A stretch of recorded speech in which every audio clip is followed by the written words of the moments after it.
Cette année, nous sommes donc allés rencontrer nos concitoyens dans la rue afin de leur poser quelques questions relatives au domaine financier. Voyons ensemble leurs réactions et complétons leurs réponses en naviguant sur mesquestionsdargent.fr. Alors, à la manœuvre sur le site, notre nouvelle webmaster Éline, que je remercie. Et puis, pour nous guider sur le site, notre équipe d'experts, Jessie, Imen, Marie, Virginie et Joël. Mais écoutons ensemble la première question qui a trait au crédit pour l'aide pour l'achat d'un véhicule, un sujet important pour les finances des ménages.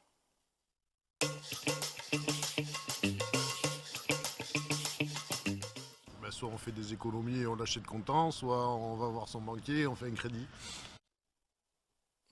Alors Jessie, peux-tu compléter la réponse de cette personne, au comptant ou à crédit? Alors effectivement, comme l'a dit cette personne, on peut payer au comptant ou à crédit, auquel cas il existe plusieurs solutions. Donc sur le portail Mes questions d'argent, on peut retrouver ces solutions dans la rubrique « Financer un projet », puis « Comment financer une voiture ». Et dans le premier pavé, donc « Acheter sa voiture à crédit », on voit que ce crédit peut prendre la forme d'un crédit affecté, donc c'est-à-dire un crédit qui est spécifiquement affecté à l'achat de son véhicule, ou alors un prêt personnel, donc un crédit à la consommation classique. Alors pour avoir plus de détails sur l'une ou l'autre de ces solutions, on peut cliquer sur les liens correspondants. Donc ici, on a référencé un article de l'Institut national de la consommation et un autre de servicepublic.fr. Mais il existe d'autres solutions. Lorsqu'on souhaite acquérir un véhicule, souvent, on vous propose un financement via une location avec option d'achat, LOA, ou location longue durée, LLD. Donc, on parle souvent de leasing. Donc, vous retrouverez dans le portail, dans la rubrique juste en dessous, ces informations-là. Donc, la LLD et la LOA sont assez similaires. Vous louez une voiture pour plusieurs années. Mais la différence majeure, c'est que vous avez une option d'achat à la fin de la durée de location avec la LOA. Donc je vous invite vivement à consulter cette rubrique qui présente ces deux modes de financement. Et puis j'ajouterai aussi qu'en matière d'achat automobile, il existe des dispositifs d'aide pour les véhicules peu polluants. Vous avez en bas de la page des informations dans la rubrique « Aide pour l'achat d'un véhicule », notamment sur le bonus écologique. Voilà, maintenant vous savez où aller pour trouver un financement pour votre voiture. Merci beaucoup Jessie. Il y a donc de nombreuses manières de financer l'achat d'un véhicule. Il faut choisir la solution la plus adaptée à sa situation et à ses besoins. Alors restons sur le thème du crédit. Il existe une catégorie de crédit peu connue et pourtant très utile, le microcrédit. Voyons la question qui a été posée.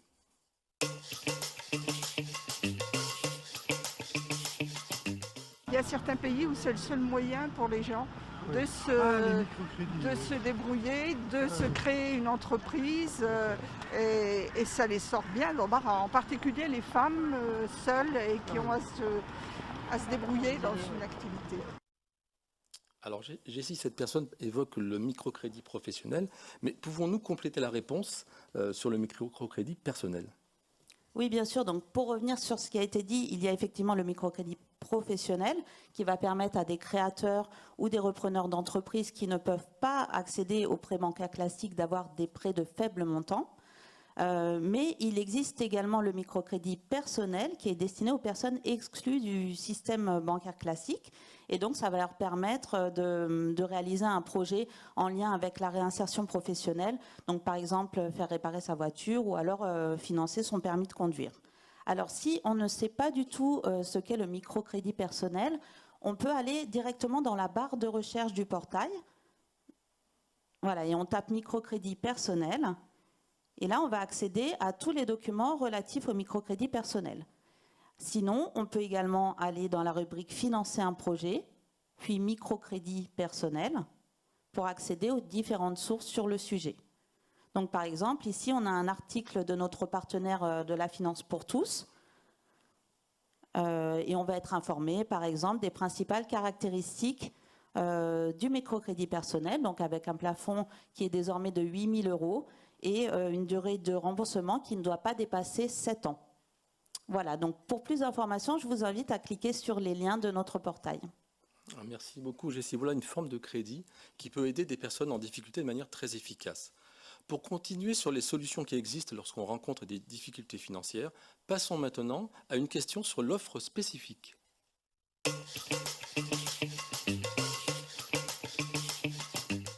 Alors, je vais prendre un indice. Vous m'avez dit que c'était pour la Banque de France. Donc, c'est peut-être pour des gens qui ont eu un interdit bancaire par le passé ou une faillite personnelle et qui, du coup, doivent remettre le pied à l'étrier, voilà, bien bordé. Eh bien oui, tout à fait. L'offre spécifique est destinée aux personnes en situation de fragilité financière. Marie, peux-tu nous en dire plus sur cette offre spécifique? Alors oui, bien sûr. L'offre spécifique est effectivement une offre de services bancaires destinée aux personnes en situation de fragilité financière. Donc c'est par exemple le cas des personnes surendettées ou interdites bancaires, mais pas seulement. Alors pour en savoir plus sur cette offre, vous pouvez consulter la rubrique « Faire face en difficulté », puis cliquez sur la rubrique « Gérer un incident de paiement » et vous aurez accès donc dans la dernière sous-rubrique « En situation difficile » à un certain nombre de documents. Alors, parmi ceux-ci, il y a le flyer EducFi qui présente l'offre spécifique. Voilà. Les personnes à qui elle s'adresse, les services bancaires qu'elle contient et le plafonnement des frais d'incident bancaire auxquels elle donne droit. En fait, le but de cette offre est de permettre une meilleure gestion budgétaire grâce à des services bancaires adaptés et de limiter ces frais d'incident bancaire. Ceux-ci sont plafonnés à 20 € par mois et 200 € par an si vous avez souscrit l'offre spécifique et à 25 € par mois dans le cas contraire, à condition d'avoir été identifié fragile financièrement par votre banque. Alors, cette rubrique contient d'autres informations pour savoir comment réagir ou comment se faire accompagner lorsqu'on rencontre des difficultés financières. C'est le cas, par exemple, de la vidéo de l'INC qui présente les dispositifs d'aide que vous pouvez actionner dans ce cas, tels que le microcrédit personnel dont on vient de parler, ou encore les points conseil budget. Donc n'hésitez pas à la consulter. Merci beaucoup Marie pour ces précisions. Alors on va passer maintenant à la rubrique jeunes et avec une nouvelle question sur les aides au logement.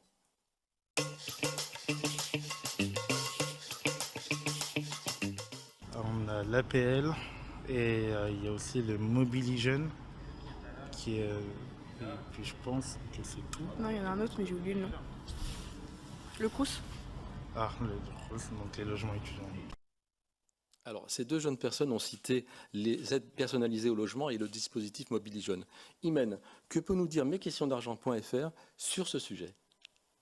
Alors en effet, l'aide personnalisée au logement est effectivement l'aide au logement la plus connue de tous, et pas seulement des étudiants, même si ces derniers en bénéficient le plus souvent. Alors il existe d'autres aides au logement que l'on peut découvrir en cliquant sur la thématique jeune.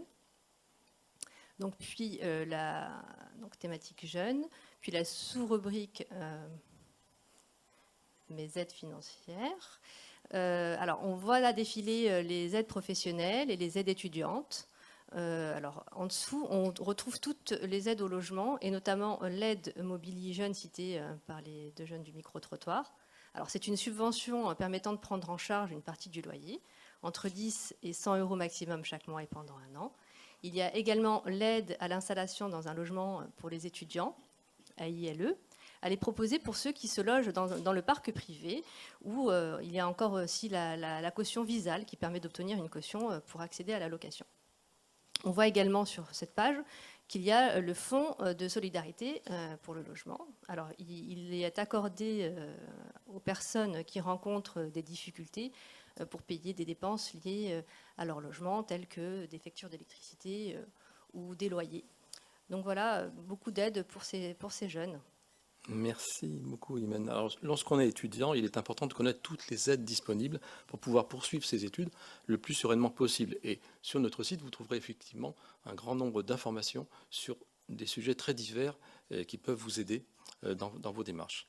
Alors, on va s'intéresser maintenant au sujet de l'épargne avec une nouvelle question sur les livrets.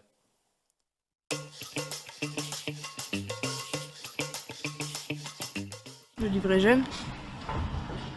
C'est tout. Oui, j'en connais pas. Livret développement durable. Pardon, excusez-moi. Alors les livrets jaunes et les livrets de développement durable ont été cités, mais est-ce qu'on ne pourrait pas compléter cette réponse, Joël? Oui, bien entendu, Charles. Le livret A est certainement le livret le plus connu, puisque plus de 80% des Français ont un livret A, mais il en existe bien d'autres, dont certains peuvent être plus intéressants en fonction de sa situation. Alors, pour découvrir ces différents livrets, je vous propose de naviguer donc sur notre portail, d'aller dans la rubrique épargne et placement. Ensuite, dans la sous-rubrique, les livrets et comptes d'épargne. Alors, vous voyez dans la première rubrique la description les caractéristiques du livret A. Vous pourrez trouver des informations sur, par exemple, le taux, les modalités de calcul et les conditions, à quoi sert le livret A, comment on peut constituer une épargne de précaution. Le deuxième livret, la deuxième famille de livrets, c'est le livret jeune. Le livret jeune, il s'adresse à une population assez large, c'est les 12-25 ans, donc les jeunes. Alors c'est un livret qui a un taux de rémunération qui peut être plus intéressant que pour le livret A, puisqu'il est fixé par les banques, mais il est forcément supérieur au taux du livret A. L'autre livret qui a été cité tout à l'heure, c'est donc le livret de développement durable et solidaire, l'ancien Codévi. Donc lui, il fonctionne comme le livret A, donc il a un plafond légèrement inférieur, mais par contre, les fonds qui sont collectés sont utilisés pour financer des investissements et des rénovations énergétiques. Donc la notion de durable et solidaire est extrêmement importante. L'autre livret, alors plus intéressant, c'est le livret d'épargne populaire. Pourquoi il est intéressant? Parce qu'on a une rémunération de 2,2%, qui est quand même extrêmement intéressant par rapport aux autres livrets classiques. Simplement, donc, il a des conditions. Il n'est pas, pour être éligible, il faut avoir un niveau d'imposition qui est défini en fonction de la structure de son foyer. Et donc, pour avoir plus d'informations, pour savoir qui est éligible, je vous invite à cliquer sur le lien qui est de notre partenaire ABEIS, Assurance Banque Épargne Info Service. Donc, il va vous donner toutes les caractéristiques en fonction de votre revenu fiscal, savoir si vous êtes éligible. Bon, il faut savoir qu'à peu près, il y a 15% des Français qui sont éligibles à ce type de livret, qui est très, très méconnu. Enfin, le dernier livret que je pourrais citer, parce qu'il existe, c'est le livret bancaire ou le livret B. Donc, c'est un livret qui a un taux de rendement relativement faible. En outre, il est fiscalisé. Et il peut arriver quand même que certaines promotions le rendent un peu plus intéressante, mais ce sont toujours des opérations très ponctuelles et à durée limitée. Merci beaucoup, Joël. Donc, n'hésitons pas à nous renseigner sur tous les livrets disponibles. Alors, d'ailleurs, pour avoir une vision plus large des produits d'épargne, nous mettons à votre disposition sur le site une infographie qui présente l'ensemble des produits classés en fonction du risque. Alors, Eline, si tu peux nous afficher la frise des produits d'épargne.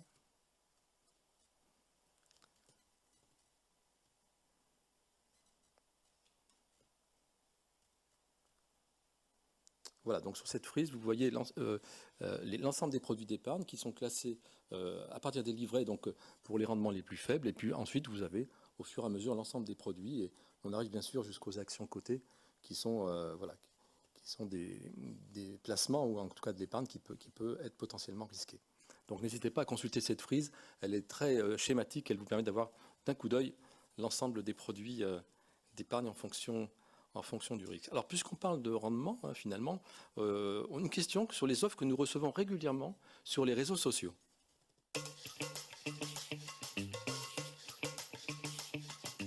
Arnaque. Ouais, tout ce qui est sur les réseaux sociaux, on évite aussi ça. Alors, Imen, je reviens vers toi. Ces personnes ont l'air très, très prudentes. Que ferait-on devant une telle offre? Le site peut-il nous aider à comprendre? Effectivement, les offres sur les réseaux sociaux sont souvent très attrayantes. Donc, quand on a un doute sur une offre qui est trop belle pour être vraie, il est possible de consulter la rubrique arnaque sur le portail mesquestionsdargent.fr. Et donc, dans la rubrique, la sous-rubrique les arnaques à l'épargne et au crédit, on peut déceler les techniques utilisées par les fraudeurs qui ne manquent pas d'imagination. Donc on voit là les différentes techniques au livret, au crédit et aux produits atypiques. Et donc je vous invite à consulter les différentes techniques pour bien les identifier. Mais pour autant, quand on a un rendement élevé, ce n'est pas nécessairement une arnaque. Alors, il y a un fort risque de perte en capital, parce que toujours, on l'a vu dans la courbe tout à l'heure, quand il y a un rendement élevé, il y a forcément un risque très élevé. Et donc, pour s'en assurer, on peut identifier ces informations-là. On peut aller dans la rubrique épargne et placement.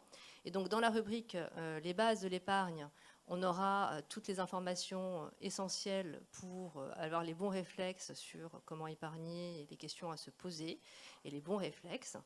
Et puis, on peut également aller sur la rubrique s'informer avant de s'engager, où là, on aura plus de détails sur, pour bien débuter dans une première rubrique, sur la durée et la disponibilité des placements dans la deuxième, et surtout les risques et rendements. Donc là, on retrouve la courbe qui a été annoncée tout à l'heure, mais on a un autre document qui est les principaux placements et leurs risques, qui a été fait par les partenaires de la stratégie de l'éducation financière, la finance pour tous et l'AMF.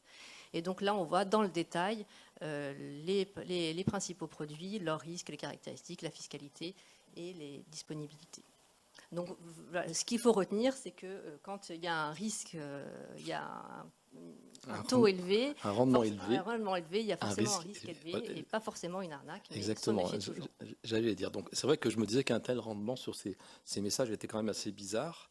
Alors, puisque on parle finalement potentiellement d'arnaque, on va rester très prudent et on va continuer sur cette thématique. Et je vous propose d'écouter la prochaine question sur les coordonnées bancaires.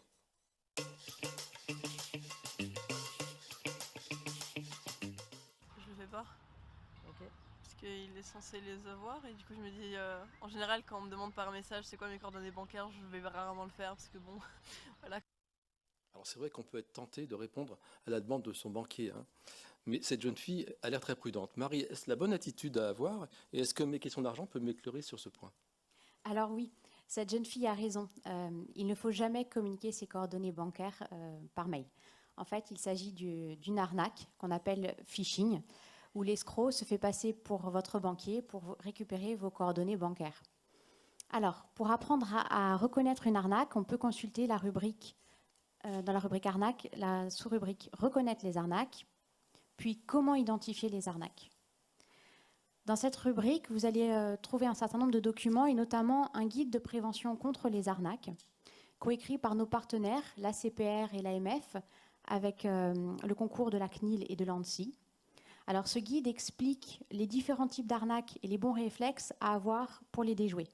Typiquement, quand on est face à une demande de son banquier, soi-disant de son banquier, de lui communiquer vos coordonnées bancaires, il est conseillé de vérifier l'adresse électronique utilisée, de prêter attention au niveau de langage utilisé dans le mail et aussi les liens contenus dans le mail qui sont à vérifier avant de cliquer dessus.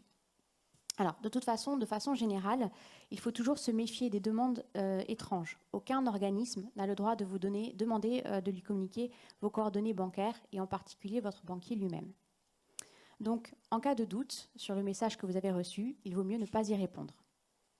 Alors, et si malgré votre prudence, vous avez malheureusement été victime d'une fraude à la carte bancaire, je vous invite à cliquer dans la rubrique arnaque sur la rubrique fraude aux moyens de paiement et ensuite fraude à la carte bancaire.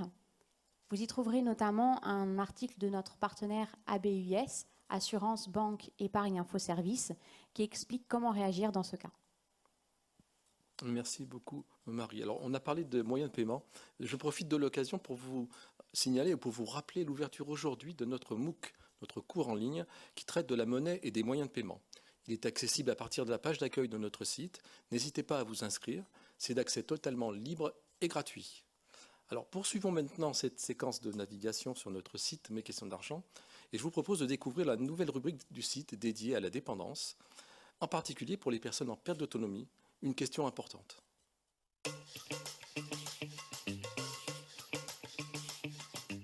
Alors je pense qu'il y a des aides au niveau fiscal où on peut abattre en fait certaines dépenses additionnelles et je crois que vis-à-vis de l'employeur on doit avoir des jours un peu comme les jours pour enfants malades en fait où on peut prendre des congés.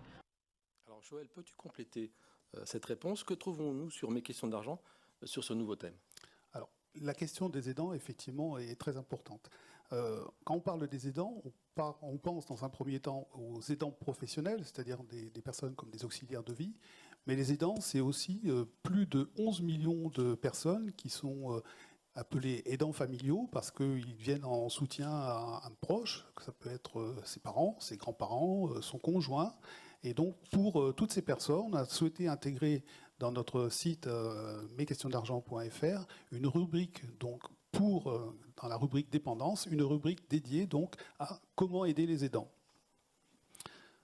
Donc on trouve dans cette rubrique un certain nombre d'articles qui vous donnent des informations sur pour les aidants familiaux. Par exemple, dans la rubrique « Les outils de l'aidant », vous apprendrez qu'il existe des droits à congés spécifiques, comme cela a été dit tout à l'heure, mais aussi effectivement des aides financières Et on peut bénéficier de ressources aussi, par exemple, pour avoir une assistance sur l'utilisation d'outils informatiques ou pour réaliser des démarches en ligne, parce que maintenant on est quand même dans un environnement où toutes les procédures et toutes les demandes se font systématiquement ou quasiment systématiquement en ligne, donc il est important de pouvoir se faire aider à ce plan-là.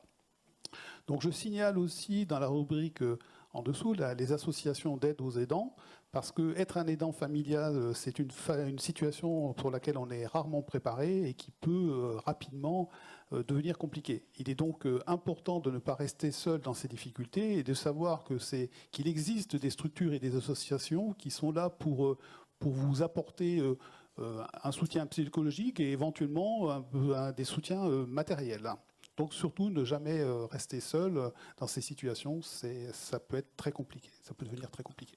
Merci beaucoup Joël, toi qui es à l'origine de cette rubrique dépendance, une thématique qui nous a paru très importante. Alors j'y pense, nous n'avons pas parlé de la nouvelle ergonomie de notre portail avec les pages intermédiaires qui présentent une navigation plus claire sur le site. Hélène, peux-tu nous en dire plus ? Tout à fait Charles, pour faciliter votre navigation sur mesquestionsdargent.fr, nous avons mis en ligne une nouvelle page sommaire pour chaque rubrique, permettant de découvrir ces contenus en un clin d'œil.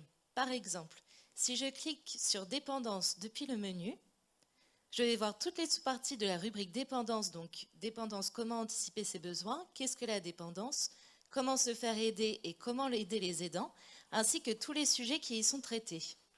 De même, par exemple, si je clique sur la rubrique Arnaque, je vais voir toutes les sous-parties de la rubrique arnaque, donc comment se protéger des arnaques, reconnaître les arnaques, les fraudes aux moyens de paiement, les arnaques à l'épargne et au crédit, ainsi que l'usurpation d'identité, et tous les sujets qui y sont abordés. Merci beaucoup Hélène. Donc j'espère que cette nouvelle manière de naviguer sur le site vous permettra de trouver les informations que vous souhaitez. Alors j'espère que ces exemples vous ont convaincu de la richesse de notre site qui concentre plus de 1000 liens vers des ressources identifiées et le plus pertinentes possible pour vous informer au mieux.